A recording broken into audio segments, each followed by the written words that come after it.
بسم اللہ الرحمن الرحیم۔ السلام علیکم۔ رسول اللہ کی مجلس لگی ہوئی تھی، لوگوں کا ہجوم تھا۔ ایک آدمی نے عرض کی، یا رسول اللہ، میرے لیے دعا کریں، میرا بچہ کئی دن سے نہیں مل رہا، وہ مل جائے۔ آپ صلی اللہ علیہ وآلہ وسلم ہاتھ اٹھائے، دعا فرمانے لگے کہ ایک آدمی مجلس میں موجود تھا، کھڑا ہوا اور بولا، حضور، میں ابھی فلاں باغ سے گزر رہا تھا کہ اس آدمی کا بچہ دوسرے بچوں کے ساتھ کھیل رہا تھا۔ باپ نے جب یہ سنا، میرا بچہ فلاں باغ میں ہے، تو اس نے دوڑ لگا دی۔ آپ صلی اللہ علیہ وآلہ وسلم نے فرمایا، لوگوں، اس کو روکو، اس کو واپس بلاؤ۔ اس نے کہا، حضور، آپ صلی اللہ علیہ وآلہ وسلم جانتے ہیں ایک باپ کے جذبات کیا ہوتے ہیں۔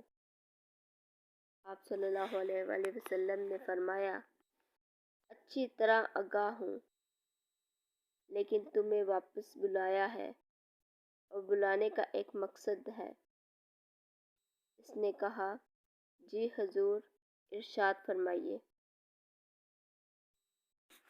آپ صلی اللہ علیہ وآلہ وسلم نے فرمایا، جب تم باغ میں جاؤ تو بچوں کے ساتھ اپنے بچے کو کھیلتا ہوا دیکھ لو تو بیٹا بیٹا کہہ کر آوازیں مت دینا، جو نام رکھا ہے اسی نام سے پکارنا۔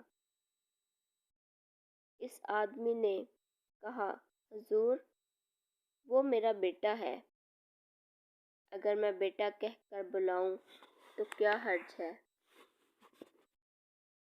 آپ صلی اللہ علیہ وآلہ وسلم نے فرمایا کہ تم کئی دنوں سے بچھڑے ہوئے ہو، تمہارے لہجے میں بلا کا درد ہوگا، تم نہیں جانتے کھیلنے والے بچوں میں کوئی یتیم بھی ہوگا، اور جب اپنے بچے کو بیٹا کہہ کر پکارو گے تو اتنا میٹھا لہجہ ہوگا تو اس یتیم کے دل پر چوٹ لگے گی اور کہے گا، کاش آج میرا باپ ہوتا تو مجھے بھی بیٹا کہہ کر پکارتا۔ فرمایا، یہ شوق گھر جا کر پورا کرنا، مگر بچوں کے سامنے نہ کرنا۔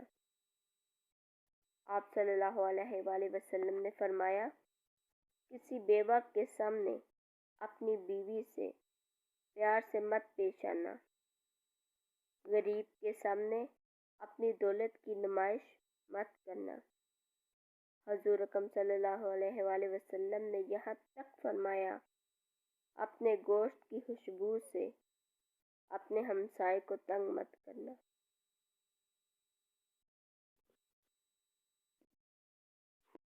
جی میرے عزیزو، امید ہے آپ کو آج کی ویڈیو بہت پسند آئی ہوگی۔